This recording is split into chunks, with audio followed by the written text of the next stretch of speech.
Hurricane Ian. It's about 7:55 a.m. Let's go out here and see what's going on.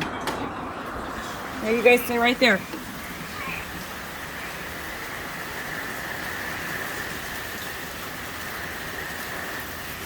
So far, just lots of heavy rain, some wind gusts. I believe they said up to 40 miles an hour. Right now, it's just kind of breezy and dumping buckets of rain, but that's to be expected.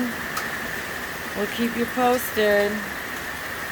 We're close to River Road here in Northport, Florida, right by Wellen Park. About a mile, 2 or 3 miles, I'm sorry, outside of Wellen Park, which is just on the east side of Venice. There's Hurricane Ian.